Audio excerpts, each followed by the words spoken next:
Hello, everyone. If you like what I'm doing here, please consider subscribing, liking, and commenting. It would really help the channel out quite a bit. Thank you very much.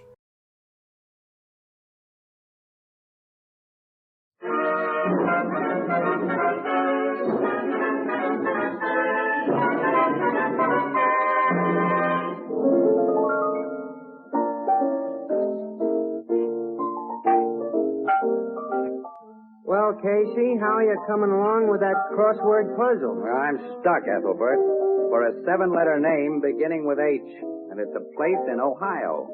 That's a tough one, Casey. Not for me, boys, not for me. Hi, Tony. Hi, fellas. Yes, sir, the word you're looking for is Hocking. Hocking. The Hocking Valley. Hey, that fits. Hey, I get it. Anchor hockey. Oh, you said it, Casey.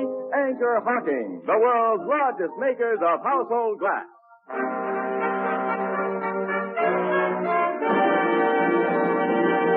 Prime Photographer, brought to you by Fire King Oven Glass. Anchor glass containers, Anchor caps and closures. All products of Anchor Hocking, a great name in glass.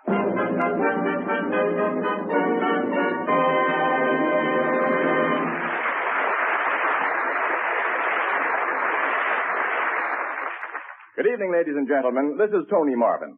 Every week at this time, the Anchor Hocking Glass Corporation brings you another adventure of Casey, crime photographer, ace cameraman who covers the crime news of a great city. Written by Alonzo Dean Cole, our adventure for tonight, The Red Raincoat.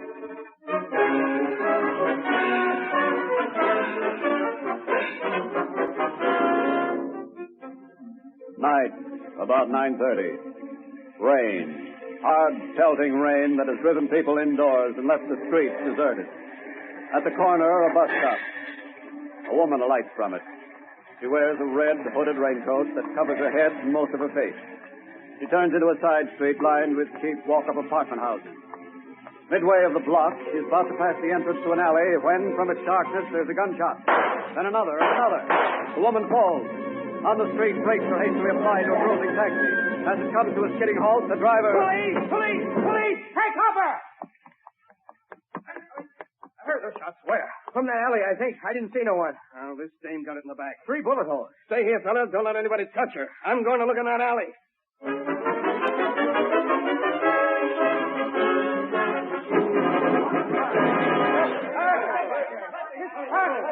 Get back, you people! Get back! This ain't a free show. There's been a murder here. Push him back, Paletti. I'll have room to shoot a picture. I'm doing the best I can, Casey. Move, you folks, move. That's better. There's one for page 1.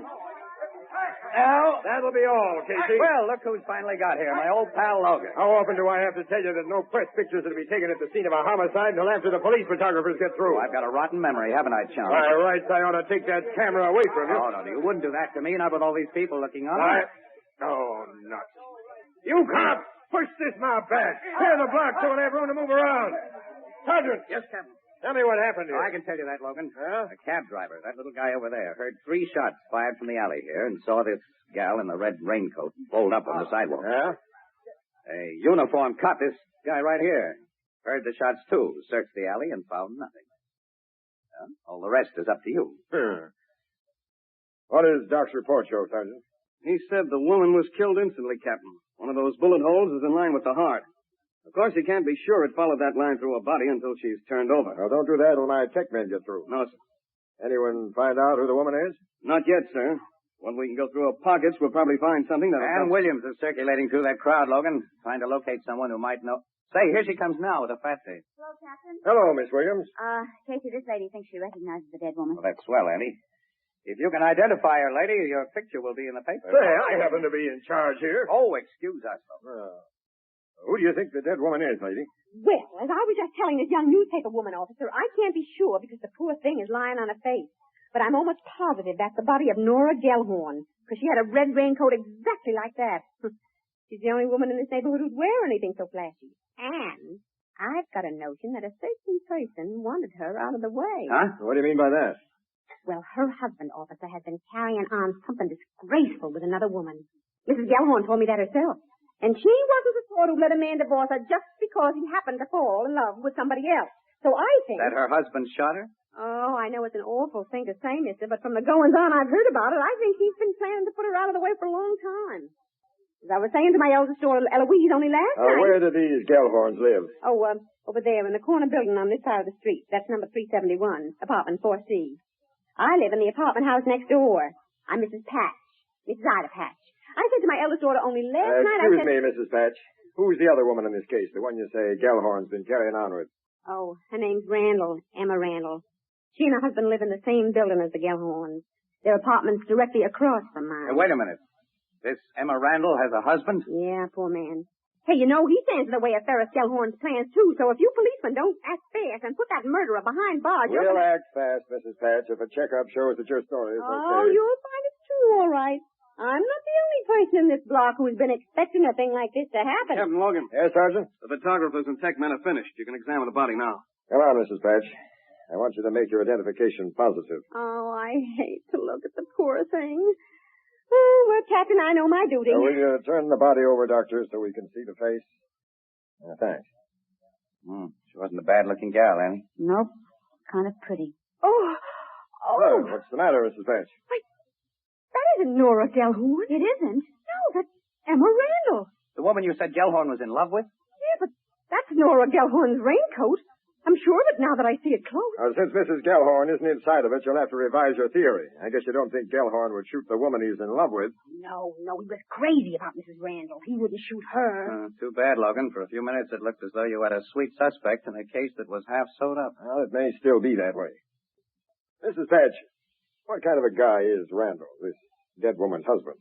Well, he's a nice, quiet kind of quiet man. kind, yeah. huh? Did he know about his wife and Gellhorn? Oh, he must have. Everybody knew. He sounds like the answer, Casey. This guy Randall stood all he could, then waited for his wife tonight and paid her off. James Randall wouldn't do that. He couldn't have done it. I'm afraid that's something you can't be sure of, lady. But I am sure. Mr. Randall hasn't been outside of his apartment since early this evening. He was inside it when I heard shooting down here on the street. How do you know he was inside? Well, his living room window was just across the court from mine. One of his shades was up a few inches, and I saw him over there, lying on the couch. You saw him? Well, just by accident, of course. I never spy on my neighbors. Well, that's that, Logan. Yeah. But there's another possible angle. What? That red raincoat. Mistaken identity. Gellhorn may have thought he was shooting his wife. That's it, Annie. Yeah. Wait a minute. Mrs. Patch, you're sure this is Mrs. Gellhorn's raincoat? Oh, I'm positive. I recognize it by those peculiar buttons and that little mended place on the right shoulder. Well, have you any idea why Mrs. Randall should have been wearing it? Well, I suppose Nora Gellhorn lent it to her. Weren't they enemies? Well, not outwardly. Like most jealous women, they made believe they were friends. Would have made things kind of difficult if they didn't, seeing as they not only lived in the same house, but worked in the same restaurant. Worked in the same Yeah, restaurant? Harley's Grill. They're both waitresses there. Do you know if Mrs. Gellhorn or her husband are home now? No, I don't. Their windows aren't on my side of the house. That's too bad. Let's find out for ourselves, Logan. We will, Casey. Sergeant, take charge here. Yes. Have Martin take Mrs. Patch down to headquarters and get a complete deposition from her. Oh, I'd much rather go with you, Captain. You and the captain can get together later, Mrs. Patch, but I'll shoot that picture of you now. For the paper, Mr. Casey? The best paper in town. Oh, goodness, I look just a fright in this old coat. On account of the rain, I didn't get fine clothes on you would only gild the lily. Oh, Mr. Casey. And now just stand just as you are. Hold that bewitching smile. That does it. You want to take another? If he does, he's staying here without me. Come on, Miss Williams. I'll Okay. take more shots of you later, Mrs. Patch. Coming, Logan.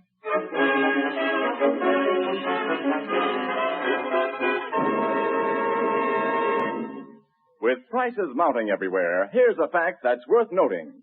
Right now, on the shelves and counters of your favorite chain, variety, hardware, and department stores, you will find a wide variety of pale blue Fire King oven glass dishes at prices far lower than you would have paid for any baking dish a few years ago. And each piece of Fire King oven glass, regardless of price, is guaranteed for 2 years against oven breakage. Now is a good time to replace your worn-out kitchen utensils with new and beautiful, easy-to-clean and easy-to-keep clean Fire King oven glass. Remember that Fire King oven glass is not only a sturdy, dependable friend in the kitchen, it is also an adornment to your table. Fire King oven glass is a product of Anchor Hawking. A great name in glass.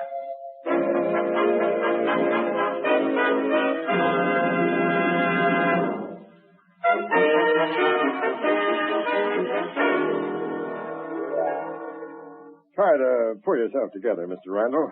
I'm sorry we've had to bring you such rotten news. And my wife. Dead. Tough, fella.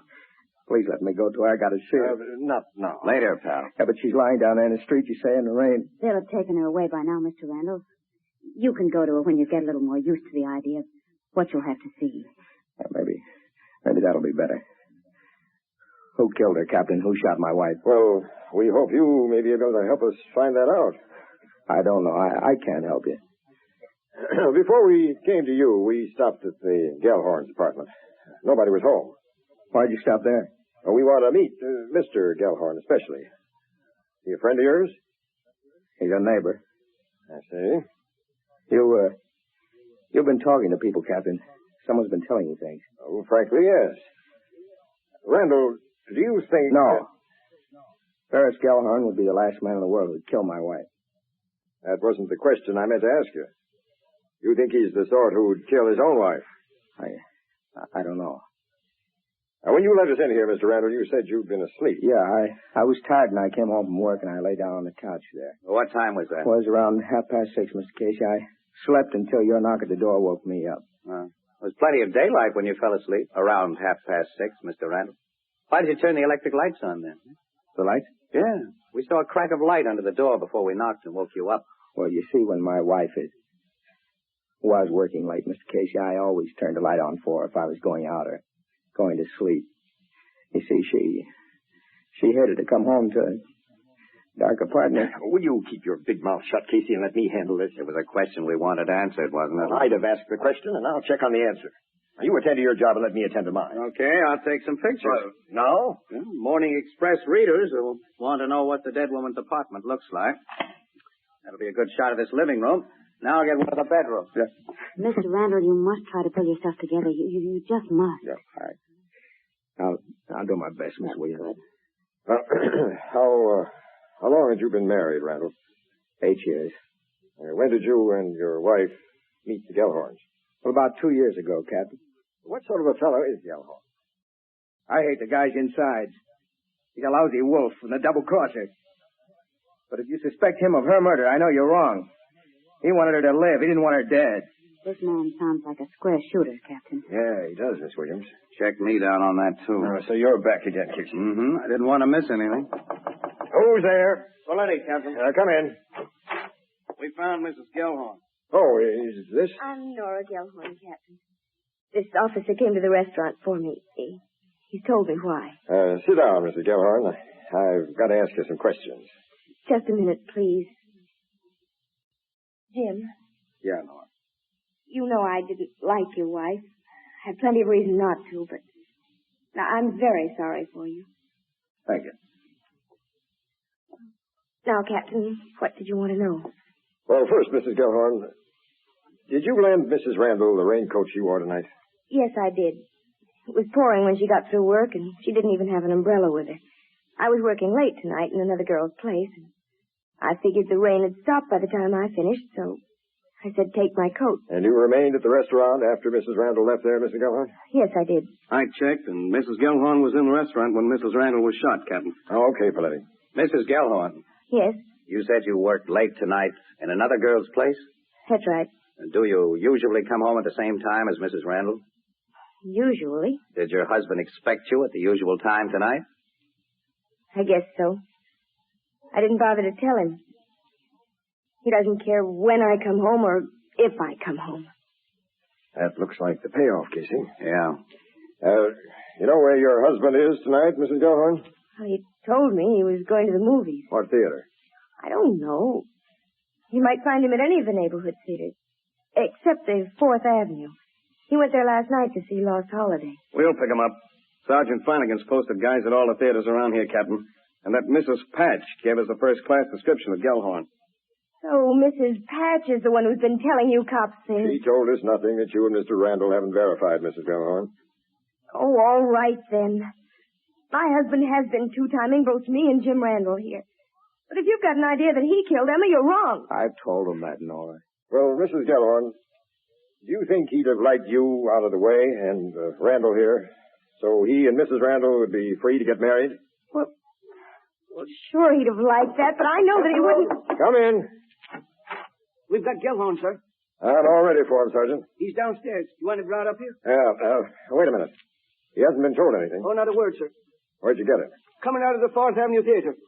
4th Avenue? You said he'd seen the show there, Mrs. Gellhorn. Well, I thought he had last night. I can't understand. I can.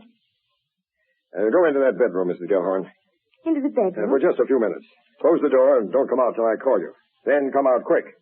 All right, I'll do it, but I don't... Okay, Sergeant. Have Gellhorn brought up. Yes, sir. The captain will see him up here, Pete. Come on. The old surprise treatment for Gellhorn, Logan. Yeah. His reaction when he sees his wife alive is all I need now. Certainly looks as though... Everything fits. Even the theater where they picked him up. He'd seen the picture there, so he could describe every part of it that was shown while he was waiting in that alley. He went there after the shooting to establish an alibi. Sure, Miss Sure he Reed. is, Captain. Bring him in. You don't have to, John. I'm Captain Logan Gellhorn. So you're the boss of these monkeys who've been putting the muscle on me. What's the big idea? We're simply doing a little investigating, Mr. Gellhorn. Investigating what? And why here? Randall, what's your part in this? Why have I been brought to his apartment? I'll explain, Gellhorn, if you need an explanation after... Lady, come out of that bedroom. You in that bedroom, come out. Nora. Think you're looking at a ghost, Gellhorn? What's my wife doing here? She's the last person you expected to see, isn't she? You thought she was dead. Why, If so, wipe that phony look of innocence off your face. The woman who wore your wife's red raincoat tonight was Emma Randall. Huh? She's dead. Emma's dead? Yes, Gellhorn, with 3 bullets in her back that you put there. I get it now, Captain. He mistook her for me in my raincoat. He killed my wife. Let me at him. I'll tell him. Take it easy, boys. I got him, Captain. Not before I get a picture. What's this all about? You know, Gellhorn. I'm arresting you on a charge of murder. Me? Murder? I got a shot of that, too. All right, boys. Let's get him back to headquarters. Well, you can't do this. You don't know what you're doing. Well, come on, Casey. This case is all sewed up. Let's get our stuff to the paper. Okay, honey. But I wonder What? if this case is sewed up right.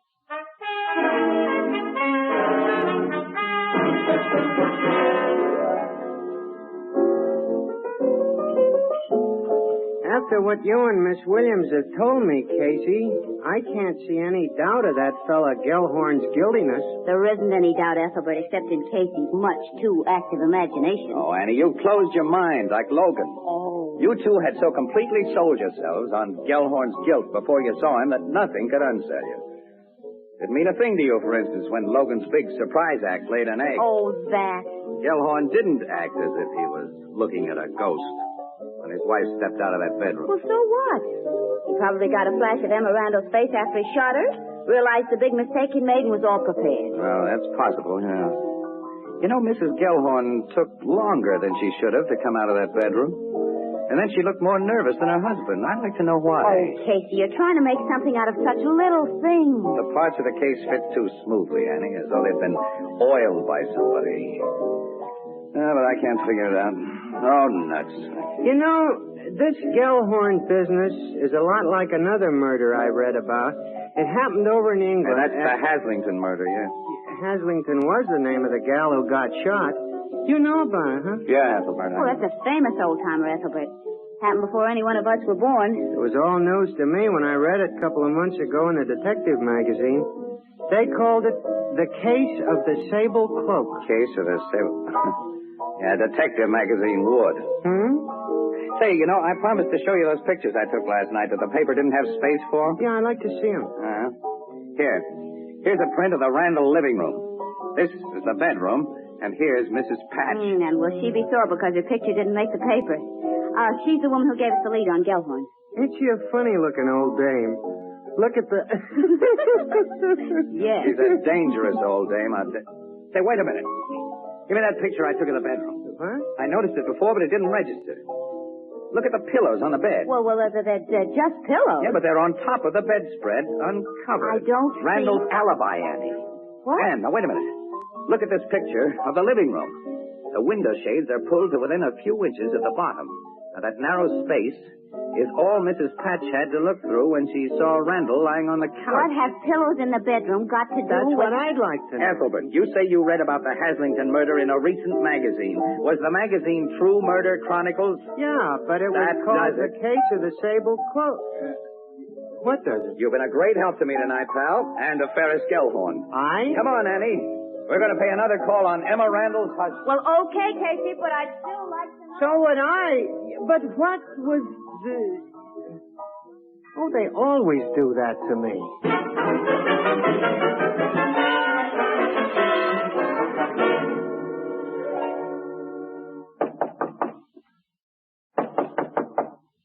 Who's that?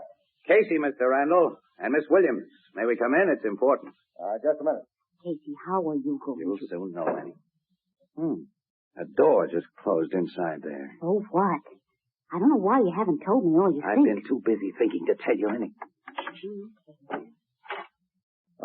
Come in. Thanks, Randall. Sit down, Miss Williams. Thank you. Casey. I'll rest on my feet, thanks. What have you come to see me about? New evidence in your wife's murder. New evidence? Yeah. Gellhorn didn't kill her. What do you mean? Say, it's awful stuffy in here. You mind if I lift this shade and raise the window a little? Since you're already doing it. Thanks.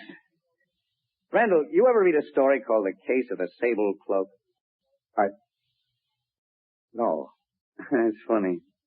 It was published only a few months ago in True Murder Chronicles. And I noticed several issues of that magazine here last evening. Well, those magazines belong to my wife. I never read them. Oh, I see. Well, this particular story told about a rich Englishman who fell hard for a gal named Haslington. He wanted to marry her, but he had a wife. His wife owned a sable coat, and one night he shot and killed a woman who was wearing that coat, but the woman had borrowed it from his wife, and the woman was Miss Haslington. Well, that's like Gellhorn and Emma. Yeah. The cops were pretty sure to remember the famous Haslington case if a similar murder occurred, and to jump to a conclusion based upon it, see? If everything was previously arranged to point that way. Don't you think so? I don't know. Oh, sure you do. I tell you, Now, the guy who really murdered your wife was fairly smart. He started to point suspicion toward where he wanted to fall soon after that magazine story gave him his big idea. And he figured a pretty fair alibi. He even had an excuse for a light to burn when it shouldn't have, so he could be seen in a place where he wasn't. What are you driving at? After the murder, he continued to play smart. He denied his belief in Gellhorn's guilt while constantly pointing the finger at him. And he got rid of the clothes he'd worn out in the rain. I looked for them while I was in your bedroom last night. You're accusing me? Because you slipped up on a little detail last night, and because tonight, the two of you made a bigger mistake. Keep away from that door. Come out of that room, Mrs. Gellhorn. Come out. All right. Here I am. You shouldn't have let your murder partner come here to talk things over, Randall. And you shouldn't have hidden her so clumsily before you let us in. He knows, Nora. He knows everything. Shut up, Jim. He wouldn't have known anything if you hadn't said that. It doesn't matter now, does it? Yes, it does. Don't make a move. Means you too, Miss Williams. Is that the gun your boyfriend used to kill his wife with? If it is, you'll never prove it. Nora, what are you going to do? The only thing to do, Jim. Kill these people. They know you killed your wife and that I helped you. They can send us to the chair. You'll never get away with it. We'll tell the police you broke in here and I shot you in self-defense. Just a second, Mrs. Gellhorn. I want to go on living. And I've arranged things so I will. How do you mean? You've forgotten. I opened that window. Window? Mrs. Patch. She's been getting an eyeful and an earful. I'll have you know, Mr. Casey, that I only happened to be at this window by accident. I believe you, Mrs. Patch. Give me that gun, Mrs. Gellhorn. Thank you. Now, you two smart killers, sit down and wait for the cops. Go on, Randall. Phone headquarters, Annie. Okay, Casey. After I phone City Desk. Oh, but wait a minute. You still haven't told me why those pillows on the top of the bed make We'll you go sick. over to the Blue Note, Annie, and I'll tell you all about it. All right. Oh, Mrs. Patch. Yeah? I guarantee that your picture will be in the Express tomorrow. Oh, Mr. Casey!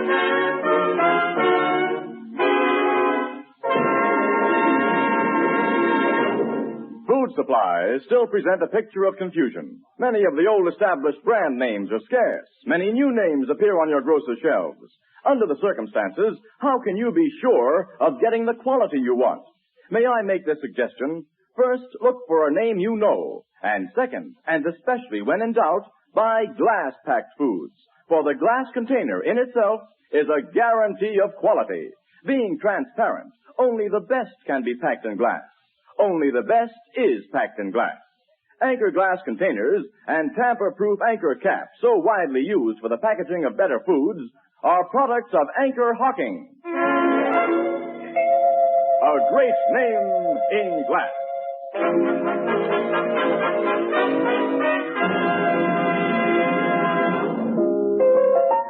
Now, back to Casey and Ann at the Blue Note Cafe.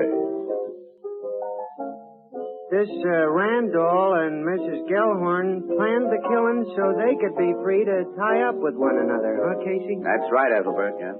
You still haven't told me what you had on Randall when you went to his place, Casey. I didn't have anything, except the Haslington case you'd mentioned. You mean the case of the sable cloak? Okay, pal, the case of the sable cloak. I think that's a nice title. I only had that, a hunch about those bed pillars, and a hope that Randall would crack up and make an admission. Yeah, what was your hunch about them bed pillars? Well, I figured Randall might have rigged up a dummy to fool Mrs. Patch. That all she really saw were his pants and shirt stuffed with pillows. And that was all she saw, too, Ethelbert. When Randall came back after the shooting, he got out of his wet clothes, put on the dry ones that had covered the dummy, and tossed the pillows back under the bed. But a little too carelessly. What'd he do with the clothes he'd worn out in the rain? Put them in Gellhorn's apartment. They belonged to Gellhorn. Randall had even worn his things. Say, he and that Mrs. Gellhorn thought of almost everything. Yes, Ethelbert. Almost everything. You know, Casey, it's like my sister Edna says. Quote, anything that's not worth doing is not worth doing well. Yeah, unquote.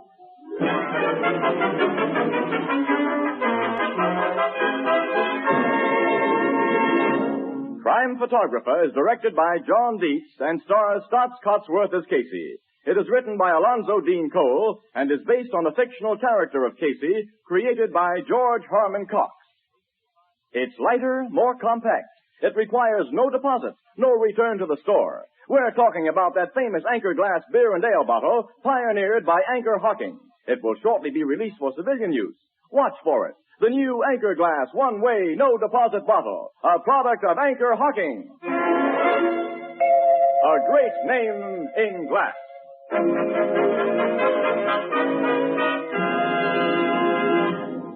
Our cast included Miss Leslie Woods as Ann Williams and John Gibson as Ethelbert. The Blue Note pianist was Herman Chittison, and the original music was by Archie Blyer. Crime Photographer is brought to you each Thursday at this time by the Anchor Hocking Glass Corporation of Lancaster, Ohio, and its more than 10,000 employees. Anchor Hocking. A great name in glass.